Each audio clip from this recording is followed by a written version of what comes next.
bonjour. I think I butchered it, didn't I? Je m'appelle Clive. That's the extent of my French, sorry. Welcome to my talk. It's called Commonly Overlooked Areas of Security Revisited. I gave a version of this talk in JoyCon London last year, but I added some stuff, took out a bunch of stuff. It's my media on Twitter, I work for a company called Ovia Health. We're based in Boston, and we make women's health apps. We have like 8 million downloads or something.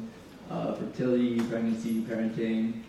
Pretty cool if you like babies and mamas, it's a cool place to work.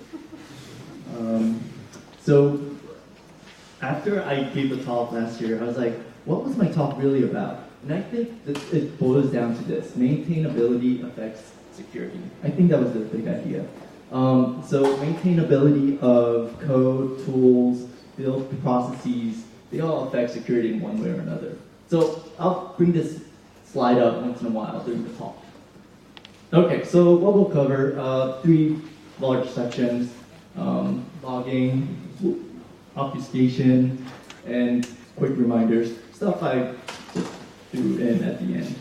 All right, so let's talk about logging. Not the most exciting stuff, but okay, cool picture at least. So logging, why is it an overlooked security problem?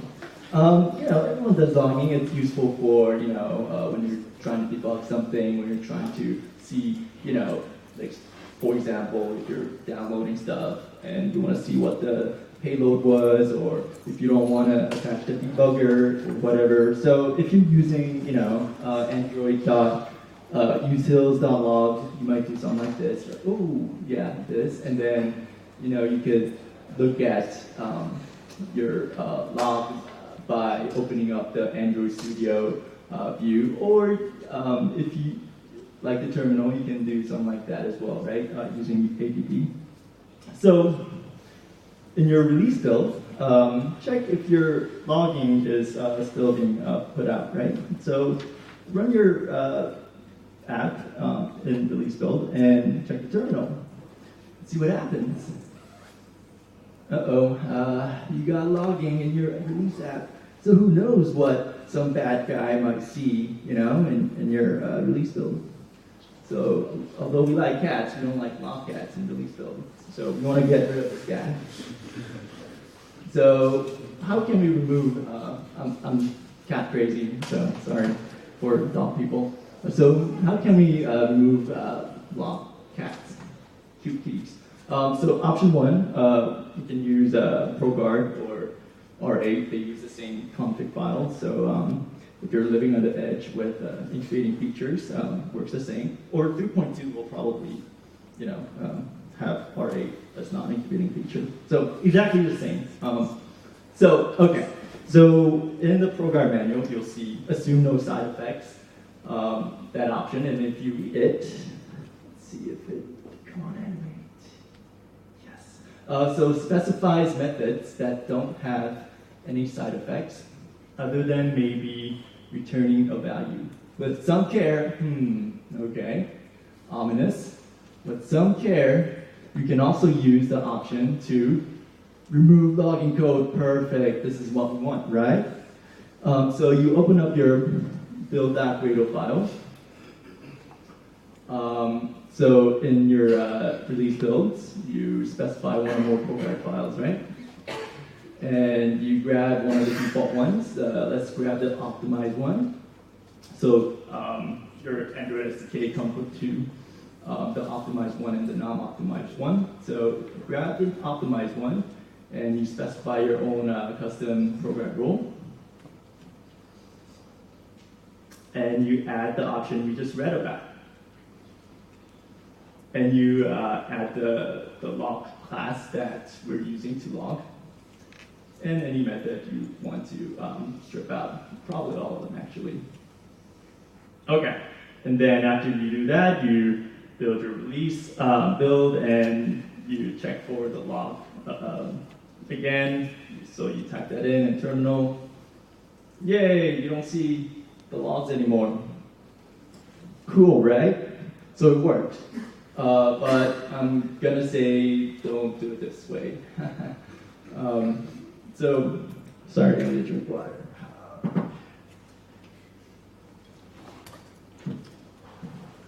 So why shouldn't we do it this way? It's because, again, maintainability affects security. So what do I mean by this? So time passes by, there's a very real chance that logging will be reintroduced. How so? So this is your build-out Gradle file again. So what happens if your release build, has some breaks for some reason? Not during compile time, but during runtime. There's some ProGuard issue, so you're like, what the heck's going on? And so you're like, wait a minute, is this the problem? And you open it up. And by the way, it's in Android Studio 3.2, it's a lot easier to find this file before you have to go into the Android SDK and dig around, but after 3.2, you just open up the go to by file name, the command shift O, and it's a lot easier to find. Anyway, so you open up that file, and you see these comments. Adding optimization introduces certain risks. Scary. The following flags turn out various optimizations known to have issues, but the list may not be complete or up to date. Scarier. Make sure you test thoroughly if you go this route. I don't test thoroughly. I don't know about you guys.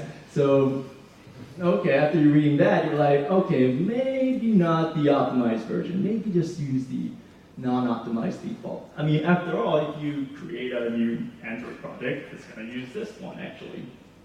So you're like, hey, let's just try that. So you try that, you build your release, and then it doesn't crash anymore. Hooray, it worked. So ship it, right? But the non-optimized default version of this guy, don't optimize, which makes sense because it's the non-optimized version, right? But if you go back to the ProGuard manual, you'll see that it says, with some care, remember that, because it's only applicable when optimizing. Dun, dun, dun. So, which means your custom ProGuard file, the lines that we put assume no side effects. Itself won't have any side effects, or it won't strip the logging. I mean, sorry, I was trying to be punny, but that didn't work. So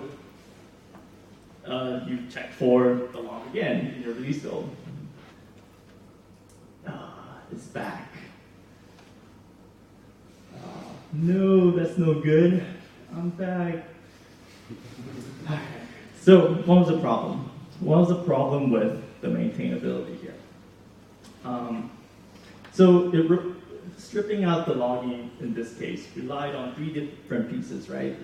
You needed to have something in the build.gradle, you needed to specify the optimized default Gradle config file, and you needed to put that one line, a few lines in your own custom ProGuard file.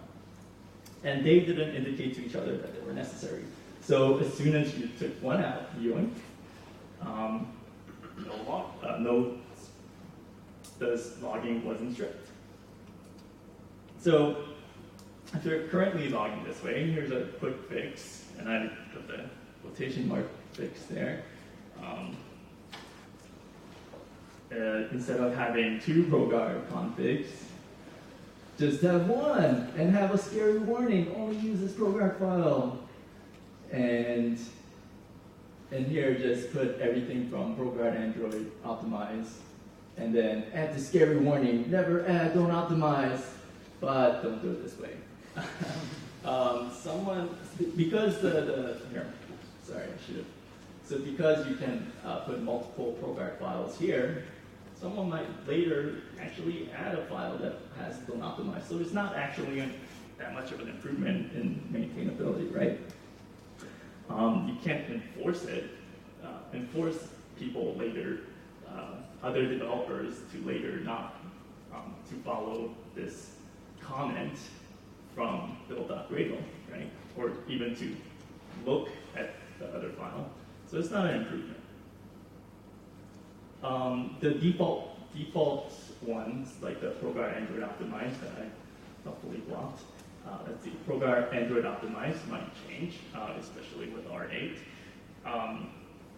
So don't do it this way.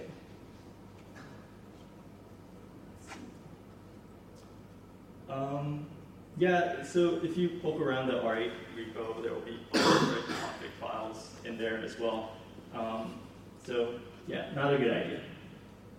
So quick fix number 2, that's slightly better, I think,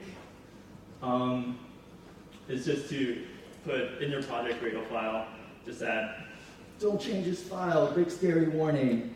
But again, it's not the best, right? What if someone adds, again, another program config file that has the don't optimize, right? So what are we supposed to do, right? It's slight improvements, but nothing that's enforcing those behavior, right? So neither options are reassuring, not enforced by tools, will be ignored later, don't do it. Okay, so option 2, build config and Timber. This is pretty well-known logging library, I think. And depending on the size of your app, if you're using the android.util.log, switching over to another logging library won't take that much time. You could use regex to do most of the lifting for you.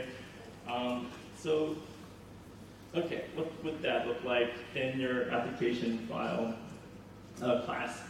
Just check for debug build type and plant a debug tree. And then, let's see, what did I do?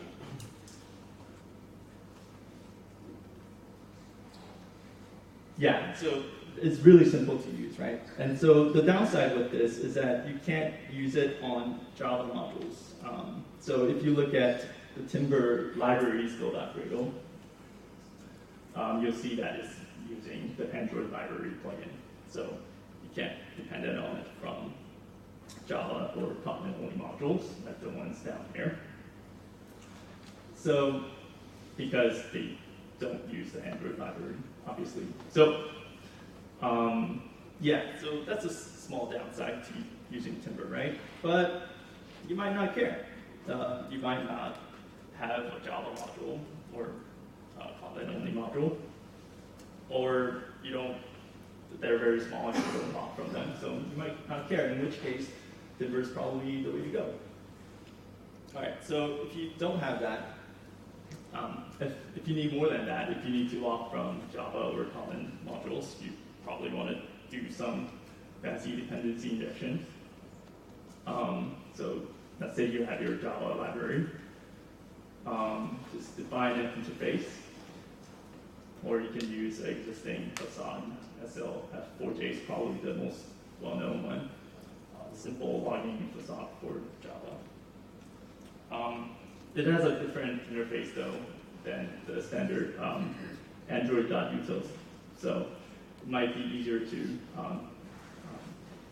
just define your own, in my opinion. But anyway, so in your Android library, implement that logger interface, and then from there you can have a class that uses the Timber library, and then just inject it in your app module. Let's see. You can then bind or provide it from your app module. And then to strip it, you have a lot of options, right? You can you can check the build config again, and not plant the debug tree. Or my personal favorite is to just have a no-op logger in your release source. But probably the cleanest method is to have it in your app release source. Just bind the one that doesn't do anything, the no op longer. So that's probably the cleanest approach. Okay, so I was having this debate with someone, and they were like, but it's still possible to reintroduce logging, which is correct. And they suggested, and I agree with them after some thought, that it's best to have a release checklist, and hopefully this is someone else can do it, because checklists are fun. But have a release checklist where you manually check whether the release build has something like that, has a logging output. So in order to facilitate that better, you can have a message in the my application on create that there is logging enabled. So yeah, I agree with that. That makes sense to me. Okay. So yeah, that's it for logging. Let's look at obfuscation. Obfuscation in a security talk, Linus Torvalds would not approve. Would be like, no, obfuscation is not security. And it's true. Obfuscation is not security. But if you are using it on top of security, it can further deter bad actors from trying to hack into whatever you're trying to protect, right? So on top of security, I think it's, yeah, it doesn't hurt. Okay, so obfuscation using ProGuard. Or, again, RA, that's coming. Again, it applies to both. Config files remain the same. So, talk about obfuscation as in regards to libraries. So the main idea really is to keep narrowly. Why keep narrowly? What's the danger here? So from earlier, we saw this build operator file, right? It should look familiar. And then one of the things that we tried when the release build broke was we did the non-optimized version default config file. But what if that doesn't fix your release build? What else do you try? Well, if you're like me, you probably go to Google, Stack Overflow, GitHub, the libraries, issue page probably, or the README sometimes. Some of the libraries have good program rules. But what if that doesn't work? Or what if you are suggested to keep everything from the library? You're like, okay, let me try that. And it works.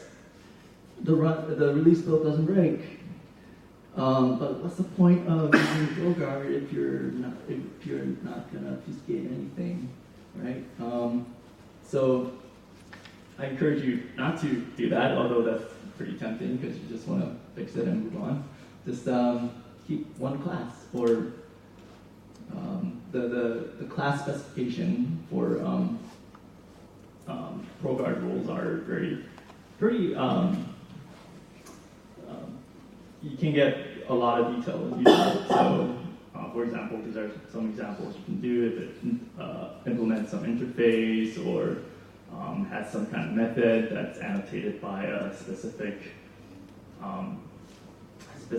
annotation, for example. So those are some of the things you can do instead of keeping everything from libraries. All right. What about your own code? Obfuscation in regards to your own code. So I would recommend using the @keep annotation instead of putting it in your custom ProGuard file. So I think this is debatable, and I believe this is my opinion, and I haven't even convinced my team to do this, so take it with a grain of salt. But I think this is more maintainable, and here's why. Oh, I forgot about this. Yeah, why should we use @keep? Confused kitty asks. Why? how is it more secure? Cool. Yes, maintainability affects security, and keep is more maintainable for code, tools, and build processes. Okay, so how is it more maintainable? I think it's more maintainable because it helps you when you're refactoring. And if you're like me, you don't code correctly the first time, and so you end up refactoring a lot. So it helps me a lot. And I think it also encourages organization of your code. So there's a couple of ways. So what do I mean by this? So refactoring with that keep, if you have some class that's annotated with that keep, some class, and then you change it to a cool class, annotation follows with you. And even if you change the package, annotation follows with you. So refactoring with the ProGuard rules, slightly more manual, right? Because, well, that part is, let's say it's about the same, right? Even though, yeah, you gotta go to a different class and whatever. Let's say it's about the same. But if you refactor the class name, so IDE should catch it, but it gives you this thing, occurrences found in comments, strings, and non-code files. So it should catch it, but you gotta make sure, if you're like me, you've probably checked in one or more commits where you changed something in a comment that you didn't need to change because the IDE was being extra helpful. So it's kind of not as automatic as at keep, right? So, and same thing with when you're changing the package name. So yeah, so not as maintainable as at keep annotation. So what about organization? Why do I think that organization with at keep is better? So with .profiles, or ProGuard configuration files, I should say. So if you have all the classes that you want to keep in some package, you can do something like that, right? At keep class everything in that package. For example, if you have two different sub-packages with models, then you probably want to keep both of them. So you add 2 lines, it's not bad. But with at keep, you would, let's say you're trying to do the same thing in the feature1.model, put at keep, in the feature2 model, let's say you forget to put the at keep, so it crashes in runtime, so you add it in. So is that more work, you say? Well, you could forget the second line in the ProGuard file, right? So it's, I think, equivalent amount of work. So it's a wash, I think. Sorry, let me go back. Yeah, I think it's a wash. So I think probably the best reason, though, to use at keep rather than the ProGuard configuration file is that it encourages narrower rules. That's really what it's about, right? As we discussed with obfuscating the libraries, because ProGuard's class specification is very powerful, you may end up keeping more than you intend to. Let's say, for example, in one of the packages, you put *** in the ProGuard config, and later on you mistakenly put in more classes in there, then you may not intend to keep that file. So continuing with the theme of obfuscation, let's talk about Android NDK. So this is a painful personal experience. We tried to do some fancy obfuscation using Android NDK, and wasn't a pretty sight.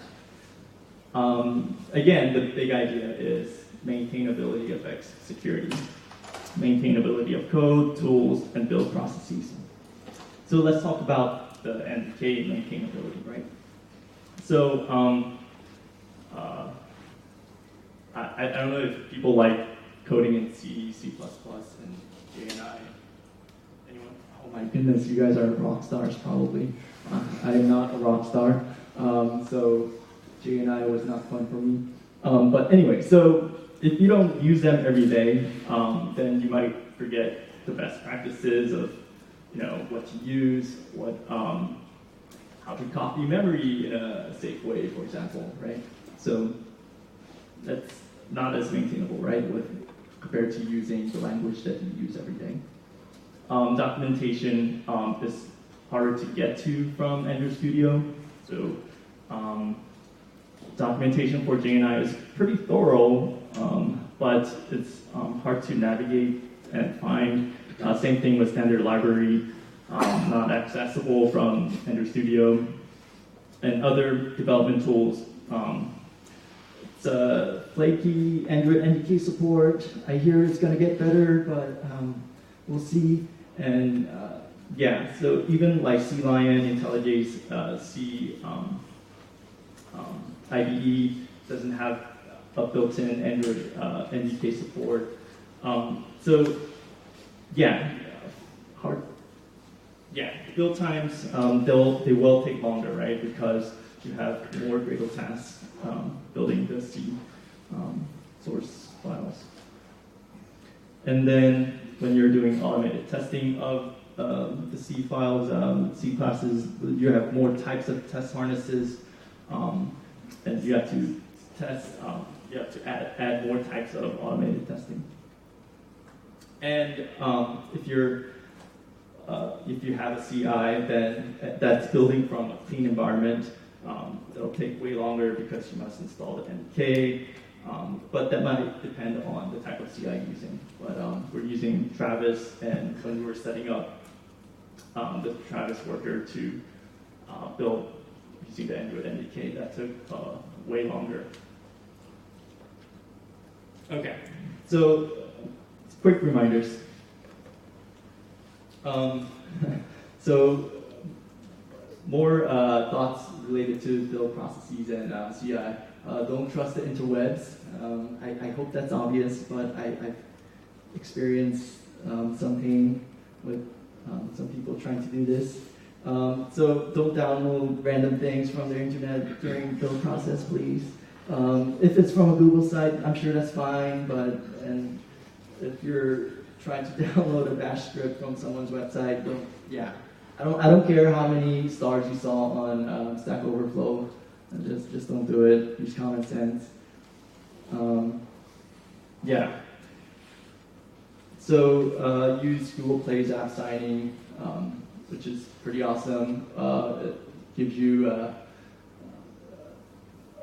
so even if you use your key store, right, you can just generate a new one and you'll sleep better at night. Don't add your key in source control. I hope that's obvious, but like sometimes your company uses some contractors to build out your app for you, and then they might do this, and then you need to clean it up, and you might need to convince your higher ups that, hey, we need to prioritize these things. So and if you are trying to deploy from a CI, encrypt your key stores if needed. So another important point, I think, is you need to manage up and down. This is more related to how your company works. But I think one of the things I'm learning as a software engineer is that these soft skills matter a lot more than I thought. So quick slide on that. And finally, I keep hearing, I keep hearing every few weeks about these scary libraries or SDKs, and we hear about these security flaws and malware. So use common sense when you're trying to use a new library. So don't go be grabbing random jar files, and stay up to date on your libraries as well, especially the ones that are related to security. So that's it. These are my cats, Francis and Calvin. So, thanks.